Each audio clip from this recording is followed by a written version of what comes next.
안녕하세요. 저는 30대 후반의 공무원직으로 열심히 나라를 위해 일하고 있는 여자입니다. 제가 이곳에 사연을 올리게 된 계기는 몇 년 전에 저에게 일어난 아주 어이가 없고 소름 끼치는 일이 발생했기 때문입니다. 정말 제 상상 밖의 일이 일어났던 터라 당시에는 이게 꿈인지 생시인지 구별이 가지 않을 정도였어요. 믿었던 사람에게 그렇게 큰 배신을 당할 줄은 정말 이래서 한 치 앞도 모르는 인생이라는 말이 있나 봅니다. 지금은 물론 남편이랑 아이랑 행복하게 오순도순 살고 있긴 하지만 아직도 몇 년 전 그 일을 생각만 하면 배가 다 당겨오는 듯한 경련이 일어난답니다. 어떤 일인지 궁금하시죠? 지금부터 제가 제 얼굴에 침 뱉길지 모를 그 이야기를 시작해 보도록 하겠습니다. 시간을 거슬러 올라가 남편과 처음 만났던 그 시절부터 이야기를 해볼까 합니다.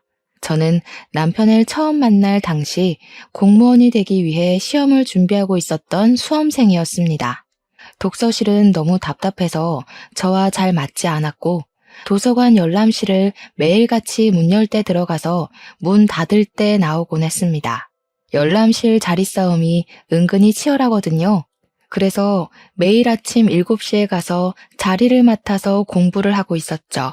제 자리가 볕이 은근히 비치는 자리라서 등도 따숩고 밝아서 그 주변이 인기가 많았어요.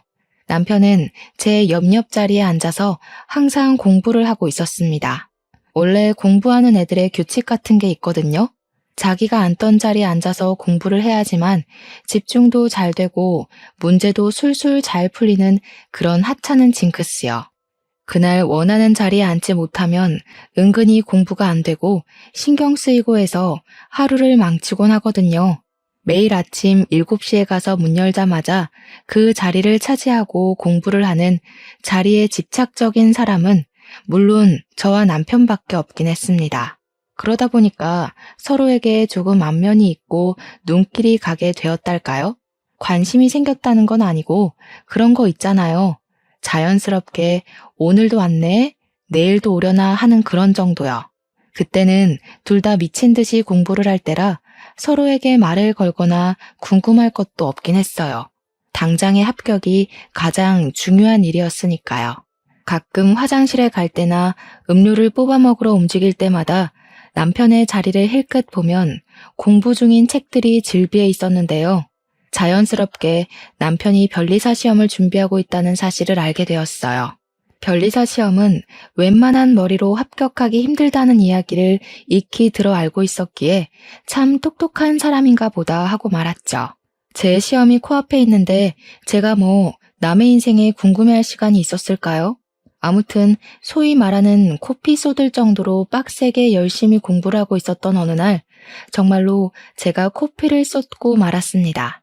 제가 놀래서 정숙해야 하는 도서관에서 하고 소리를 내고 말았던 거죠. 제 소리에 놀란 남편이 저를 쓱 봤는데 제가 진짜 책에 뚝뚝 떨어질 정도로 코피를 흘리고 있으니까 자기도 깜짝 놀란 거예요. 자기도 모르게 헐 이러는 바람에 다른 자리에 앉아있던 사람들까지 인상 쓰면서 저희 다 쳐다보고 놀래서 저도 죄송하다고 사과드리고 그러고 나서 열람실 밖으로 뛰어나왔죠. 코피가 멈추질 않아서 막 휴지 뭉텅이로 틀어막고는 하늘을 보고 병원을 찾아가야 하나 하고 있었습니다. 그런데 뒤에서 누가 고개 젖히지 말고 숙이세요 하더라고요. 보니까 남편이 쫓아 나왔더라고요. 코피로 흠뻑 젖은 제 휴지를 가져가더니 새로운 휴지 뭉텅이를 주면서 코를 꽉 누르더라고요.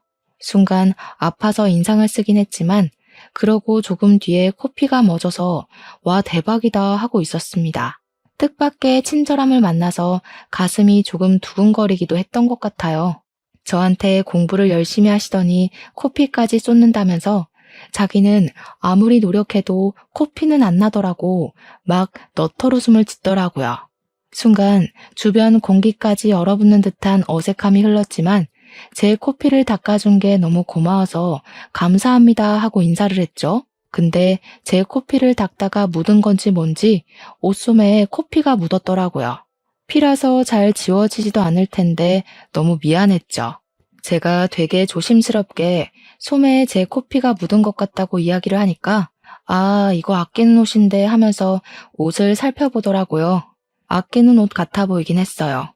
어쩐지 매일같이 그 옷만 입고 오더라니까요. 제가 멀뚱히 있을 수는 없어서 세탁비를 드리겠다고 말을 걸었더니 곰곰이 생각을 해보더니 그러지 말고 밥이나 한 끼 사달라고 하더라고요. 가난한 변리사 수험생이라면서 저한테 공무원 시험 준비하시나 봐요? 얼마 안 남았죠? 하면서 넉살 좋게 굴었어요.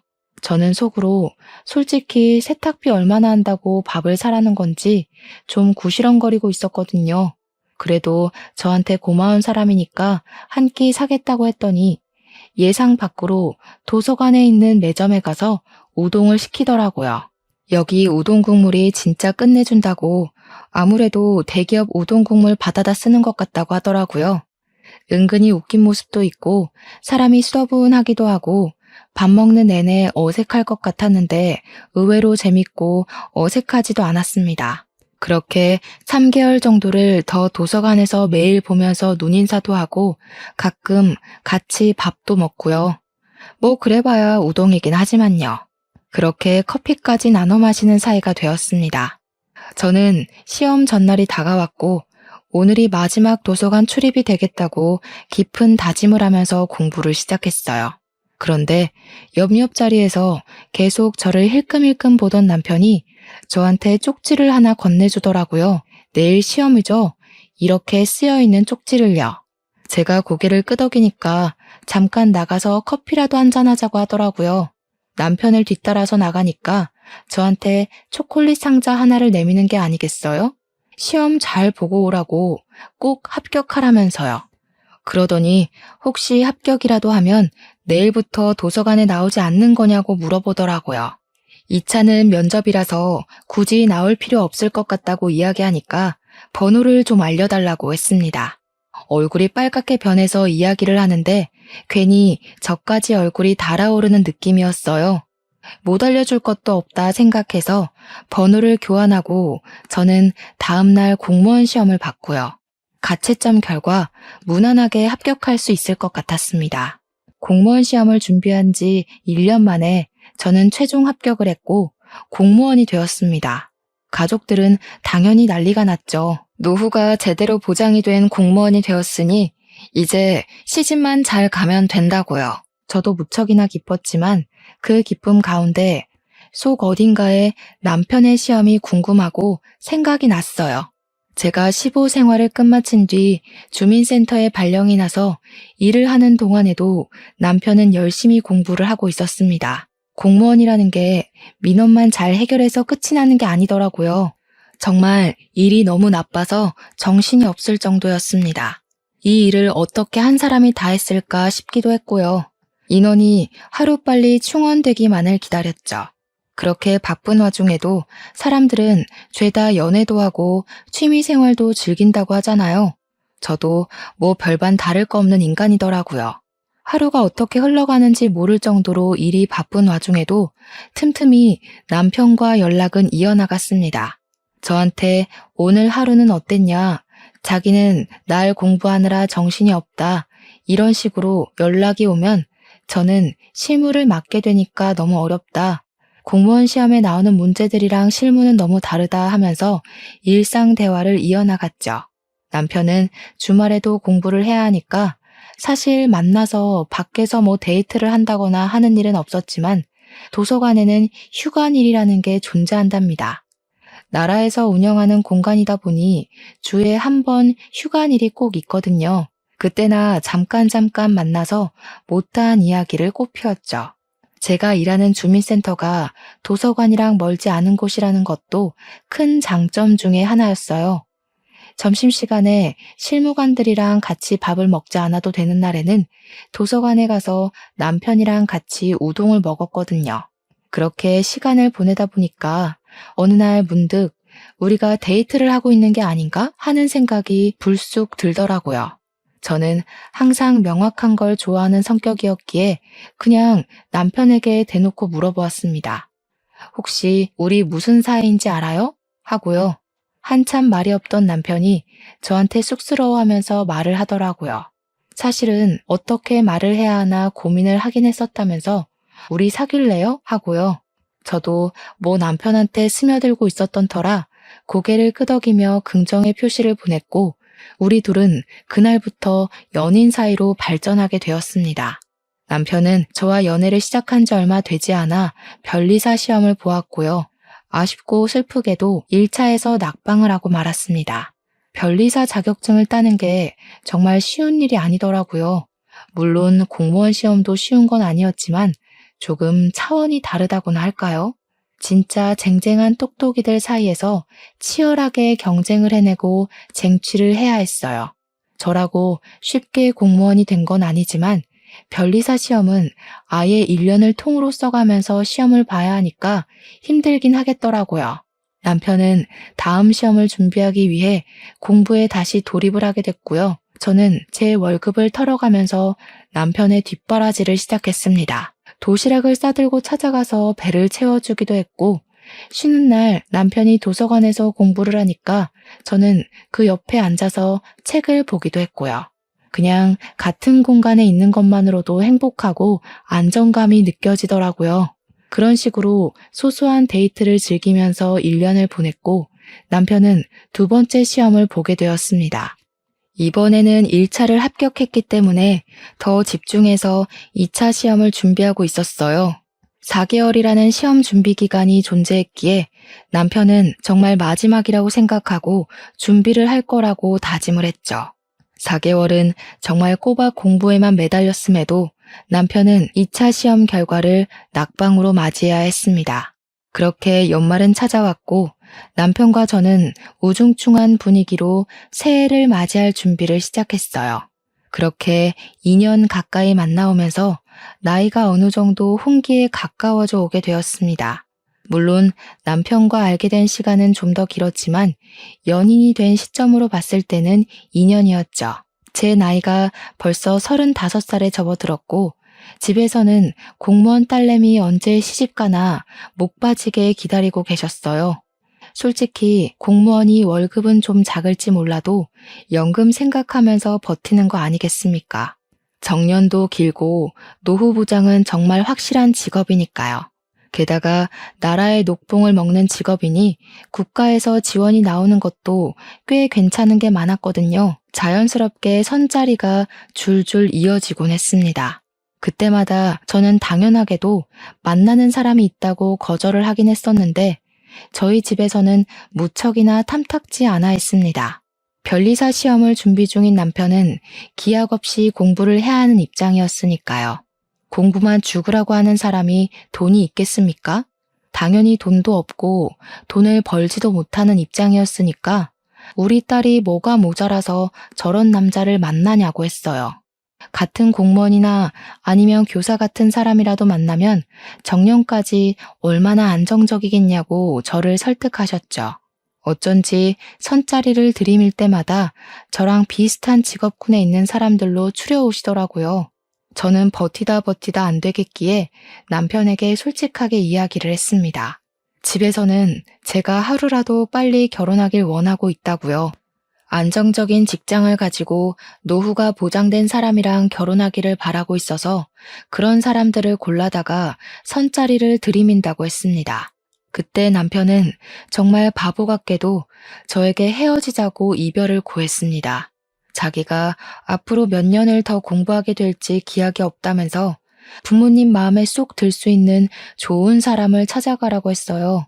그런 남편의 자신 없는 모습에 저도 지쳐서 헤어지겠다고 해버렸습니다. 일주일이 지나고 2주일이 지나도 헤어진 남편에 대한 생각이 떠나가질 않더라고요. 밥은 먹고 있나 공부는 하고 있나 하면서요. 결국은 참지 못하고 도서관 앞으로 찾아가서 결심을 하고 열람실에 들어갔는데 남편이 없더라고요. 연애를 하는 동안에도 거의 땡땡이 치는 모습을 본 적이 없어서 어디 아픈 건 아닐까 걱정이 되더라고요.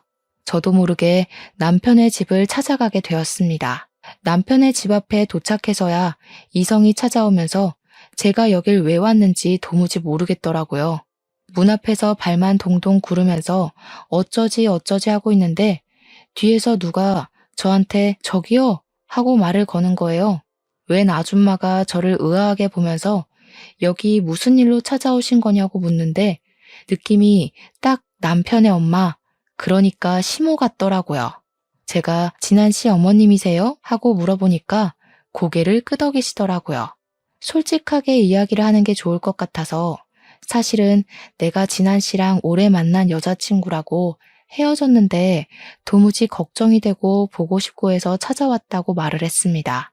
그러니까 어머님께서 어머 하시더니 안 그래도 진한이가 요즘 도서관도 안 가고 정신 나간 사람처럼 굴고 있어서 걱정이었다고 하셨어요. 일단 집으로 들어오라는 말에 염치불고하고 집에 들어가니까 술 먹고 자고 있을 거라며 방을 알려주시더라고요. 연애하는 와중에도 남편이 술을 마시는 걸 단 한 번도 본 적이 없었는데 술을 먹고 뻗었다고 하니까 걱정이 되면서도 한편으로는 열이 받더라고요. 저는 전전긍긍 지 생각만 하느라고 일도 실수하고 멍 때리고 그랬는데 속 편하게 술 처먹고 자고 있다고 하니까 화가 안 나겠어요? 방에서 자고 있을 거라고 하셨으니까 방문을 벌컥 열었는데 술 냄새가 진짜 온통 진동을 하는 겁니다. 순간 공부를 하고 있어도 모자랄 시간에 이게 뭘 하고 있는 건가 싶어서 남편의 등짝을 짝소리 나게 때렸어요. 아팠는지 비몽사몽한 목소리로 엄마 왜 때려 하는데 어이가 없어서 내가 네 엄마로 보이니? 한마디 해줬어요. 그러니까 제 목소리에 놀라서 눈을 번쩍 뜨더라고요. 떨리는 목소리로 눈을 비비면서 여긴 어떻게 왔어? 하고 물어보는데 저도 울컥했어요. 네가 걱정돼서 왔다고 도서관에 얼굴 보러 갔더니 없더라고. 근데 술을 처먹고 자고 있냐고 한 소리 했죠. 갑자기 제 손을 덥석 잡으면서 미안하다고 자기가 실수했다고 저 없이는 못 살 것 같다고 하면서 엉엉 울더라고요. 뒤에서 조용히 지켜보시던 어머님께서 쟤는 왜 저래 하는 눈빛으로 남편을 바라보고 계셨습니다. 남편은 아랑곳하지 않고 너랑 헤어지고 공부도 안 돼서 내내 술만 먹었다고 자기 버리지 말라고 애원을 했어요. 저한테 어떻게든 자기가 변리사가 되어서 호강시켜 줄 테니까 제발 선보지 말라고 하더라고요. 가만히 듣고 계시던 어머님께서 저를 뚫어지게 쳐다보시면서 아가씨, 선 봐요? 하시더라고요.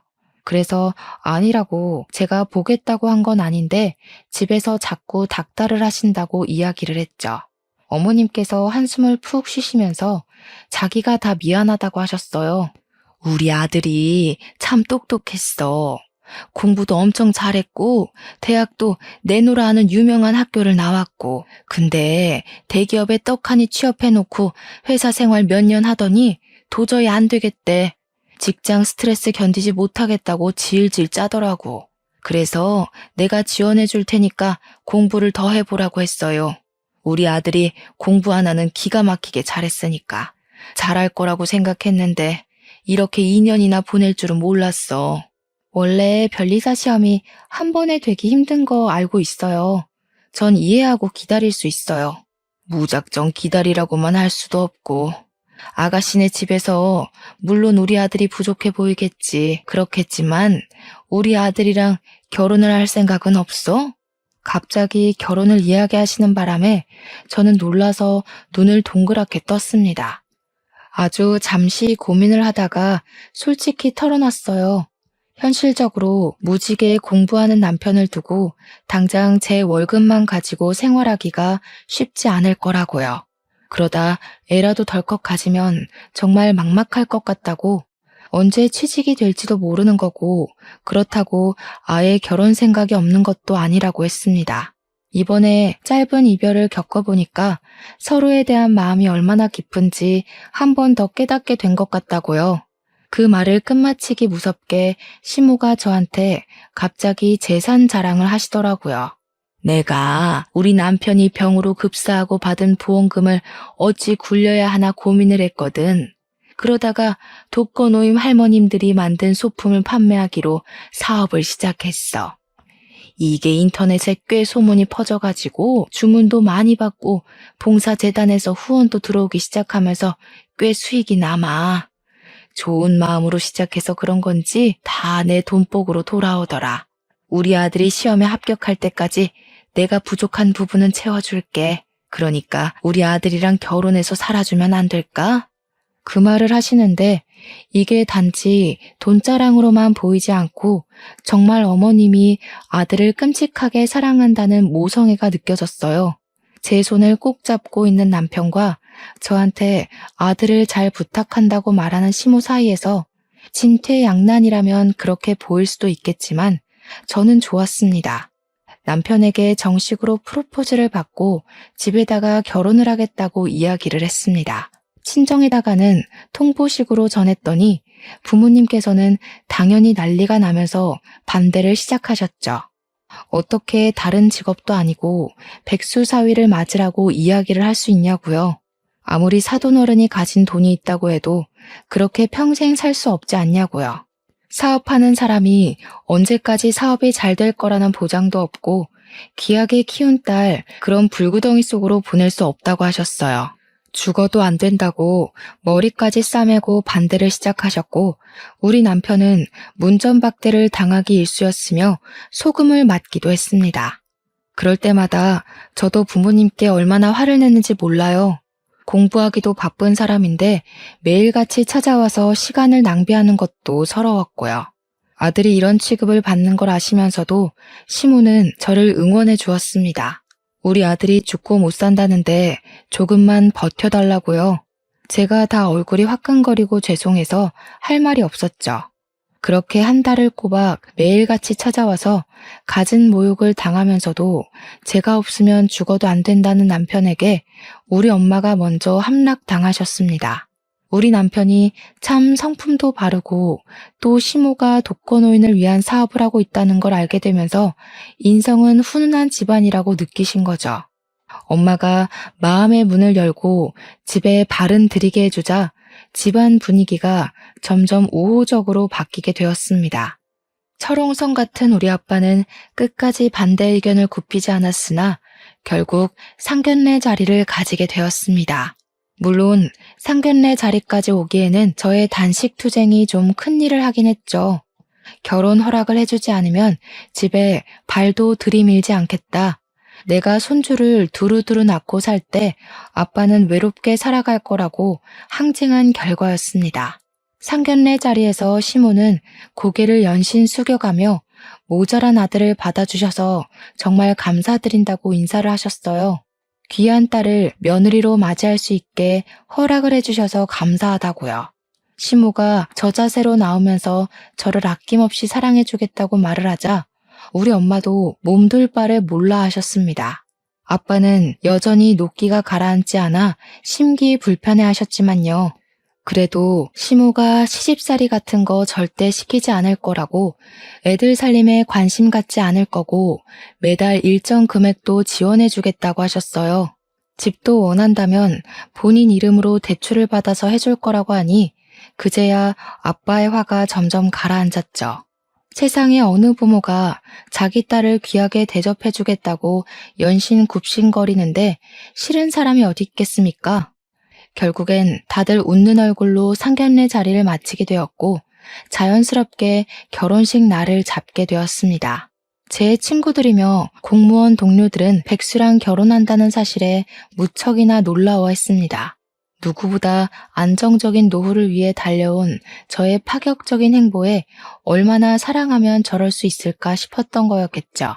사랑으로 감싸 안을 수 있다는 사실은 정말 변하지 않았습니다. 저는 남편과 결혼을 했고 신혼여행은 나중에 남편이 변리사 시험에 합격하고 나면 가자고 약속을 걸었습니다. 지금은 무엇보다 합격이 제일 중요했고 공부를 해야 할 시기였으니까요. 변리사 1차 원서 접수가 시작이 되었고 남편은 매일 밤 10시까지 도서관에서 공부를 하고 집으로 돌아와 또 공부를 했습니다. 저는 출근을 해야 했기에 패턴이 남편과 맞지 않았고 혼자 자야 하는 날이 늘어났지만 그래도 좋았습니다. 남편이랑 한 공간에 있다는 사실 자체가 안정이 되는 일이더라고요. 주말에 가끔 외출도 하고 맛있는 것도 사 먹으면서 소소한 데이트를 즐기며 살았는데 아무리 그래도 수험생이니까 매번 나가 놀 수는 없지 않겠습니까? 가고 싶은 맛집이나 예쁜 카페들도 리스트만 쭉 세워놓고 남편에게 가자는 말은 못하고 고민만 하고 있었죠. 우리 부모님한테 가자고 이야기를 하면 아빠가 뻔히 그런 남편 만나니까 데이트도 못하고 고생하는 거 아냐? 라고 할 게 뻔했거든요. 어쩔 수 없이 시무한테 혹시 어머님 저랑 데이트나 한번 하실래요? 하고 연락을 드렸죠. 그랬더니 시모가 처음에는 뭘 그런 아기자기한 곳을 자기랑 가냐며 피하시다가 남편이 공부 중이기도 하고 제가 다른 남자랑 갈 수는 없잖아요 하니까 가자고 하시더라고요. 한 번, 두 번 그렇게 저랑 맛집에 줄을 서서 밥을 먹기도 하고 예쁜 카페에 가서 서로 사진도 찍고 하면서 시간을 보내니 즐거우셨나 봐요.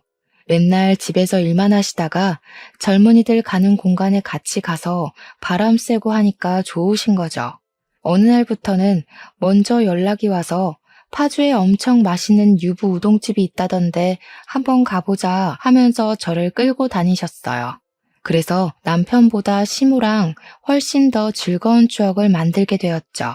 항상 시무는 저에게 네가 우리 집안의 복덩어리다. 내가 우리 며느리 덕에 노후가 행복하다 하시면서 저를 축혀 세워주셨습니다. 다 늙어서 이렇게 맛집이라는 곳에 가서 줄 서서 밥도 먹어보고 젊은 애들이 가는 아기자기한 카페에 와서 수다를 떨고 여유를 즐기게 될 줄 몰랐다고 하시더라고요.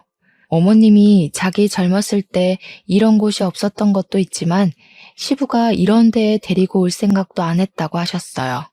결혼 생활 내내 집에서 살림하고 밥 차리고 한 기억밖에 없다면서 즐거운 추억이 없었다고 하시더라고요. 건설업에 종사하셨던 시부는 맨날 영업을 뛰러 다녔기에 허구한 날 술만 먹고 들어오셨대요. 술이 해독이 되기도 전에 또 마시고를 반복하다가 결국에는 간이 급격하게 나빠지면서 급사를 하게 되었다고 하더라고요. 아이를 하나 가지게 된 것도 정말 우연치 않게 생긴 거라고 하시면서 같이 잠자리를 드는 날이 거의 없었다고 하셨습니다. 그러면서 제 손을 잡고 공부하는 남편 힘들지 않냐고 잘 버텨내고 이겨내줘서 고맙다고 하시는데 눈물을 뚝뚝 흘리시더라고요. 어디서 이런 똑부러진 아이를 며느리로 맞이할 수 있겠냐면서 복덩이다 우리 복덩이 하셨습니다. 저는 어머님이 잘 봐주신 덕이라고 앞으로 효도할 수 있게 노력할 거라고 남편도 시험에 꼭 붙을 거라고 했습니다. 이번 시험에도 남편은 1차 시험에 당당하게 합격을 했고 2차 시험을 준비하느라 정신없었죠. 그러던 와중에 남편이 고시원에 들어가서 아예 먹고 자는 시간 이외에 공부에만 집중을 하고 싶다고 이야기를 했어요. 저는 남편을 믿었기에 허락을 해주었고 응원도 해주었습니다. 주민센터에 일이 익숙해진 저는 삶의 여유를 더 만끽할 수 있게 되었고요. 주말에는 시모랑 데이트를 하고 가끔은 친정에 놀러가서 즐거운 신혼생활 이야기도 털어놓고요. 남편은 고시원 생활을 하는 와중에도 틈틈이 공부 중인 사진도 찍어서 보내주기도 했고 밥 먹는 사진을 올려주기도 했습니다. 떨어져서 지내야 하니 서운한 마음도 들긴 했지만 저는 남편의 공부를 열심히 응원했습니다. 그러던 어느 날 TV 프로그램에서 어머님의 사업을 취재하러 나온 거예요. 그동안 독거노인을 위한 프로젝트를 진행하면서 소문은 꽤 있었지만 제대로 빛을 발한 순간은 없었거든요. 방송에서 정말 꼼꼼하게 취재를 했고 폭발적인 반응이 일어나게 되었습니다.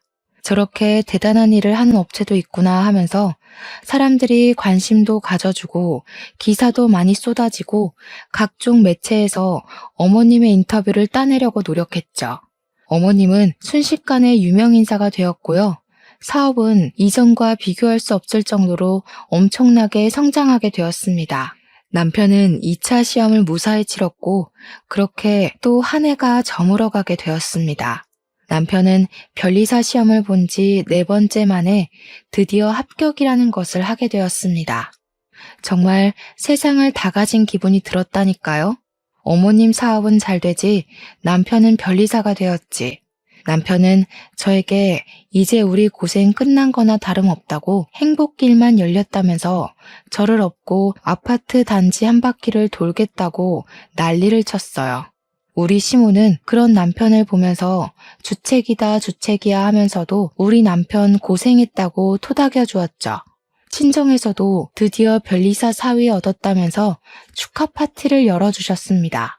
그렇게 당당하게 자격증을 따고 그동안 쌓아두었던 경력들이 빛을 발할 시간이었습니다.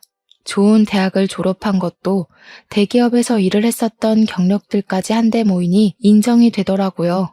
우리 남편은 시청에 있는 꽤 유명하고 큰 변리사 사무실에 취직을 하게 되었고 초봉치고는 꽤 많은 돈을 벌어오기 시작했습니다. 정말 너무나도 다행인 건 돈을 벌면 갖은 유혹에 시달릴 법도 한데 우리 남편은 정말 저밖에 모르는 사람이었다는 겁니다. 월급도 전부 저에게 갖다 바치고 합격했으니까 신혼여행을 다녀오자는 약속을 지키겠다고 하더라고요. 저는 생각도 해보지 않았던 신혼여행이라 무척이나 들떠 있었습니다. 구정 연휴에 앞뒤 연차까지 모조리 붙여서 길게 신혼여행을 다녀왔어요. 어머님께서는 저에게 가서 펑펑 쓰고 놀라며 큰 돈을 쥐어주시기도 했습니다. 우리 아빠도 드디어 변리사 명함이 찍힌 우리 남편을 보면서 인정을 해주었고요. 앞으로 우리 사위는 건강만 하라고 마음을 쏙 뒤집으셨네요. 그렇게 행복한 나날이 지속되는 줄 알았건만 남편이 새로 취직한 회사가 일이 정말 많은 회사였습니다. 갓 신입이라고 일을 좀 적게 주나 했더니 정말 얄짤없이 굴려먹더라고요. 저는 어쩔 수 없이 주말 데이트는 시모와 함께 해야겠구나 하면서 새로운 맛집을 찾아 리스트를 정리하고 있었어요. 그런데 우리 시모도 사업이 갑자기 번창하게 되었다고 했잖아요. 그러다 보니까 인터뷰며 다른 기업이랑 협업이며 엄청 바빠지게 된 것이었죠. 공무원 생활도 바쁘다고 다들 입 아프게 이야기를 하는데 시모와 남편에 비하면 저는 정말 새 발의 피였습니다. 시모를 만나는 횟수가 점점 줄어들게 된 건 어쩔 수 없는 일이었어요. 일이 많이 바쁘시니까 지방 출장까지 가니까 내가 이해해야지 했죠. 그런데 어느 날부턴가 제가 전화를 하고 문자를 해도 시큰둥한 반응을 보이시는 게 아니겠어요? 주말에 바쁘시냐고 지난번에 못 가본 맛집에 가자고 이야기를 하면 저한테 그날은 다른 회사 사모님들이랑 약속이 있다고 거절하시고요. 또 어떤 날은 같이 협업을 하기로 한 대기업 임원들이랑 골프를 치러 가기로 했다고 바쁘다고 하시고요. 저는 우리 시모가 골프를 칠 줄 안다는 사실도 전혀 모르고 있었거든요. 오죽하면 저한테 화나신 게 있는 건가 싶을 정도였어요. 저한테 예전처럼 다정하지 않고 쌀쌀맞게 이야기를 하셨거든요. 하루는 남편이랑 같이 시댁에 갔는데 시모가 남편을 보면서 활짝 웃으시고는 우리 귀한 아들 어서와 하시더니 저를 보고는 왔니? 한마디 하시는 거예요. 제가 하도 이상해서 어머님 저한테 서운한 거 있으세요? 하니까 내가 너한테 뭐가 서운하겠니? 그냥 속이 터지는 거지 하더라고요. 제가 무슨 일이냐고 묻자 손을 휘휘 저으면서 아무것도 아니라고 자기 속이 시끄러운 거니까 내버려 둬라 하시대요. 같이 밥 먹는 내내 저를 한 번 보고 한숨, 남편 한 번 보고 한숨 하시더니 너네 아이는 언제 가질 거니? 하고 물으셨어요. 남편이 이제 슬슬 준비해보려고 한다고 대답하자 어머님께서 굳이 애를 꼭 낳아야겠니? 하시더라고요. 제가 아무 소리 안 하고 있다가 어머님 손주 보고 싶다고 하셨잖아요. 하니까 저를 쓱 보시더라고요. 아니 뭐 너네가 언제까지 같이 살지도 모르는 거고. 순간 제가 이게 무슨 소리인가 싶어서 아무 말도 못하고 있는데 남편이 엄마 그게 무슨 소리야? 하면서 짜증을 확 냈어요. 그러니까 시모가 움찔하면서 아니 뭐 사람 이름 모르는 거 아니냐고 말이 그렇다는 거지 하시대요. 저는 너무 충격이었죠. 갑자기 어머님이 저한테 왜 저러나 싶고요. 그렇게 2달이라는 시간이 흐르는 동안 어머님은 대놓고 제 연락을 피하기 시작하셨어요. 가끔 연락이 닿거나 어머님께서 전할 말이 있어 전화를 하실 때도 꼭 끝에는 아이를 갖지 말라고 몇 번이나 말을 하셨죠. 저도 슬슬 기분이 나빠지더라고요. 언제는 간이고 쓸개고 다 빼줄 것처럼 하더니 애도 싫다 저도 싫다 하시니까요. 저는 딱히 잘못한 것도 없는데 갑자기 내쳐지는 기분이 들어서 빈정상했죠. 그러던 어느 날 어머님께서 갑자기 저한테 만나자고 하시더라고요. 알겠다고 언제가 좋겠냐고 물어보면서 말을 했죠. 어머님, 지난번에 가려고 했다가 못 갔던 시장에 있는 맛집 가실래요? 하니까 저한테 무슨 시장에서 보자고 하냐며 넌더리를 치시는 거예요. 어머님 시장 구경하시는 거 좋아하셨잖아요 하니까 그것도 다 옛날 아니냐고 이제는 급이 다르대요. 잘 나가는 사업가에 변리사 아들까지 뒀는데 내가 시장 통해서 밥을 먹는 게 말이 돼? 언제는 1,000원짜리 핫바도 맛있게 나눠 먹었는데 저러니까 진짜 이상하더라고요. 방송을 탄 이후에 몇 개월을 회장 사모며 무슨 기업 임원들이며 하는 사람들이랑 어울리고 다니시더니 아무래도 그쪽에 물이 든 것 같았습니다. 저한테 주소를 보내주시면서 무슨 명품 매장 안에 있는 카페로 오라고 하시더라고요. 저는 명품 가방 파는 매장에서 카페까지 운영을 하는지 처음 알았습니다. 무려 집에서 40분이나 떨어져 있는 압구정동까지 오라고 하길래 멀리 떨어진 곳으로 부르는 시무가 영 이해가 안 됐습니다. 그래도 그쪽으로 나오라고 통보를 하셨으니까 어쩔 수 없이 갔죠. 장소에 도착을 하고 나니까 시무가 이미 이전에 약속이 있으셨나 보더라고요. 진주 목걸이를 치렁치렁하게 늘어뜨린 사모님처럼 보이는 여자랑 커피를 마시고 계셨습니다. 제가 어머님 하고 부르니까 휙 돌아보면서 왔니? 한마디 하셨어요. 이 자리에 앉아도 되나 고민하고 있는데 그 사모님처럼 보이시는 분이 저를 보고 이분이 며느님? 하시더라고요. 근데 어머님이 맞아요 하는데 그 표정이 뭔가 상당히 이질적으로 느껴졌어요. 저를 위아래로 쭉 길게 훑어보는데 동물원 원숭이라도 된 기분이 들어서 별로더라고요. 시모가 저한테 갑자기 시비를 걸더라고요. 예, 너는 내가 여기까지 불렀으면 옷 좀 차려입고 오지. 이게 뭐니? 촌스럽게. 평소에 입고 다니는 그대로 입었는데 무슨 문제라도 있나요? 네가 들고 다니는 가방도 엘사 짝퉁이잖아. 내가 정말 부끄러워서 원. 어머님, 그럼 여기 명품 매장이던데 저 가방 하나 사주세요. 어머 얘가? 공무원 월급 쥐꼬리만큼 버는 주제에 명품 가방이 가당키나 하니?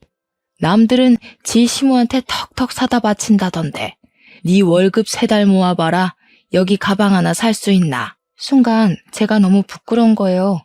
진주 목걸이를 한 사모가 그 사이에 일어나서는 먼저 가본다고 인사를 하는데 우리 시모가 벌떡 일어나서 고개를 숙이더라고요.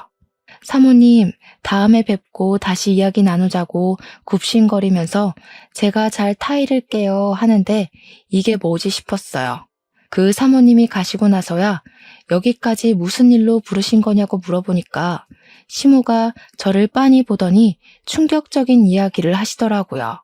예, 내가 너 미워서 하는 소리 아니다. 우리 아들이 변리사가 되고 곧 억대 연봉을 받을 예정인데 한 달에 겨우 200만 원 버는 너랑은 급이 안 맞지 않겠니? 나도 사업이 잘 풀리고 나니까 내놓으라 하는 기업들 사모님한테서 이런저런 이야기를 듣게 되더라. 방금 나가신 사모님이 A기업 사모님인데 그 딸이 이혼해서 혼자라고 하더라고. 저는 시모가 무슨 이야기를 하는지 전혀 감이 오지 않아서 그냥 듣고 있었어요. 우리 아들이 변리사라고 하니까 마음에 든다고 하시면서 결혼했냐고 묻대. 하긴 했다고. 근데 언제 헤어질지는 모른다고 했지. 어머님, 그게 지금 무슨 소리세요?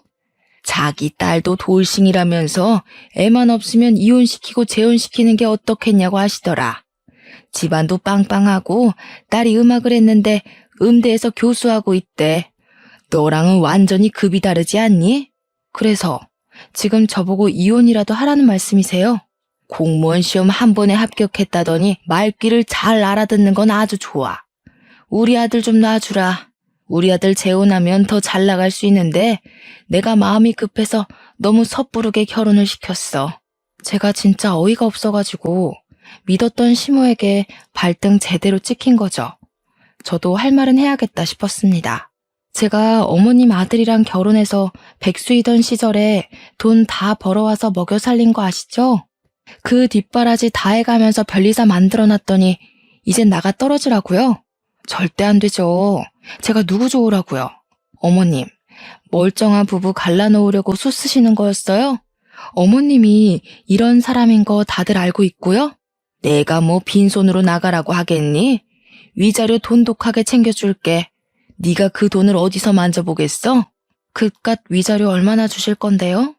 우리 남편 연봉 1억이라 치고 앞으로 저랑 50년은 같이 살겠죠. 그러면 넉넉하게 위자료 50억 정도 주시면 생각해 볼게요. 얘가 정신 나간 거야? 50억이 네 집 개 이름이니? 어머님이 지금 저한테 하시는 말이 개소리인 건 알겠네요. 그리고 벌떡 일어났습니다. 저한테 뭐라고? 하면서 소리를 질렀지만 저는 가방 들고 그 매장을 나와버렸어요. 나와서 서러운 마음에 남편에게 전화를 걸었더니 오늘 일찍 퇴근하겠다고 하더라고요. 남편이 집에 오자마자 붙잡고 어머님이 당신이랑 이혼하라고 했다고 어느 기업 사모님이 당신이 마음에 든대 하면서 하나하나 고자질을 했죠. 그 집에 이혼한 딸이 있으니까 나랑 헤어지고 제가 하면 된다는데 어떻게 생각해?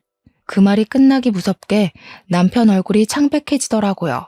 그게 다 무슨 소리냐고 진짜 우리 엄마가 그랬다고 하면서 믿지 못하길래 죄다 사실이라고 했어요. 내가 지금 이런 소리를 들으면서 살아야겠냐고 하니까 남편이 바로 시모한테 전화를 걸더라고요. 엄마 노망났어? 정신 나간 거야? 어떻게 우리 와이프한테 그런 소리를 할 수가 있어? 이 여자가 나한테 어떤 여잔데? 얼마나 귀한 사람인데? 전화기 너머로 시모가 급타령을 하는 소리가 들렸습니다.